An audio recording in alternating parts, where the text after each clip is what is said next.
My name is Peter Hobbs. I'm 46 years old and have 3 children, Alice, who's 12, Richard, who's 10, and Georgina, who's 5. In October 2002, my wife Caroline was diagnosed with breast cancer. After 2 years of painful and debilitating treatment, she died in October 2004. These are my reflections on the journey from that time to the present, and I offer them in the hope that they're useful for those who have been affected by a similar crisis of having lost someone close to them. They're my personal journey, and I make no attempt to generalize from them, as the one thing I have decided with clarity is that no 2 journeys through this wilderness can be alike. Every relationship is unique. Everyone will experience and react to their loss in a different way.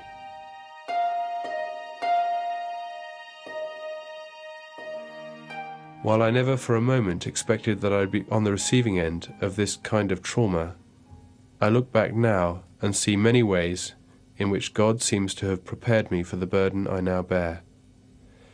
These have not only helped with the practicalities, but taken collectively, they've also nurtured the faith that has been my greatest source of comfort. I know that I'm not alone, and the chaos which is now my life makes sense as part of the Almighty's plan.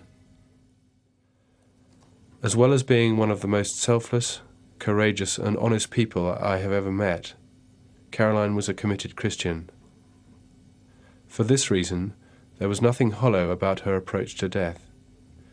She made no frenetic attempts to fulfill herself, to do something to leave her mark, or even to put a brave face on for everyone else's sake. Nor was there any self-pity at the thought she would soon have to let the children and me travel on through life without her. She simply lived each day as it came, enjoying any pleasures on offer, and bearing the increasing indignities and pain of her illness with courage. While thinking about that whole period of my life recently, I had a picture of Caroline in a small boat with the children and me. I watched the boat come in to a rocky shore, and as soon as the water was shallow enough, she jumped out and held the prow to allow us time to shift around and rebalance the load. The water was calm, and there was no danger, but now we had to leave. She smiled and pushed us gently back into deep water, waved, and was gone.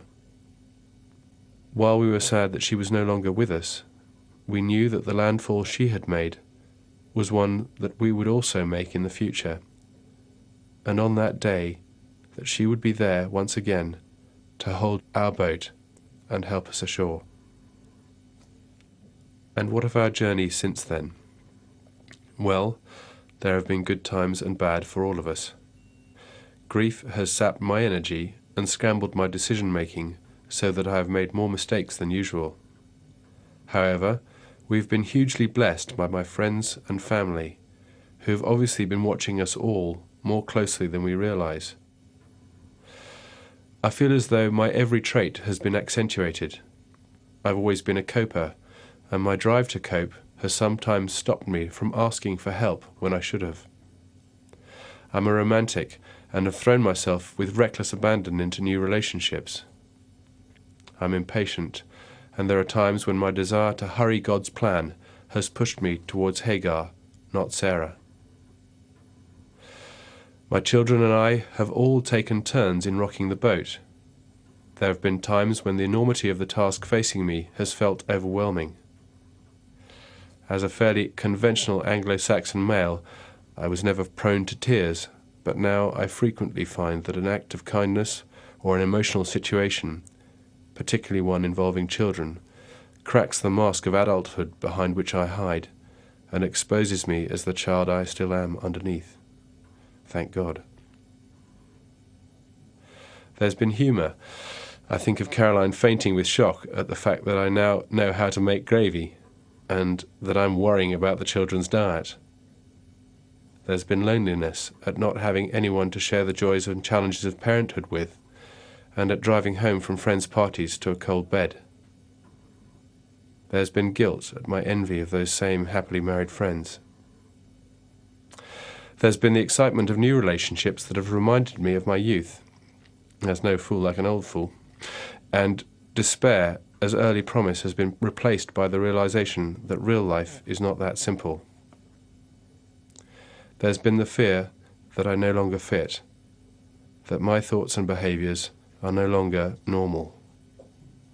And underneath it all, there has been God. 2 years ago, he spoke to me in the darkness of devastation about the nature of joy. I offer his words in the hope that they comfort others in situations similar to my own, and encourage them to embrace God in their uncertainty, knowing that he has a special place in his heart for widows and orphans like us. Joy is not about the peripherals.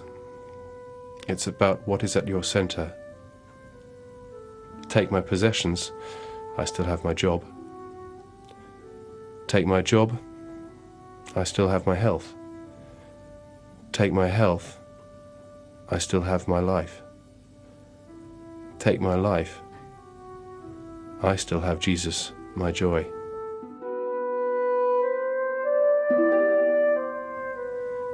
Joy leaks from the inside.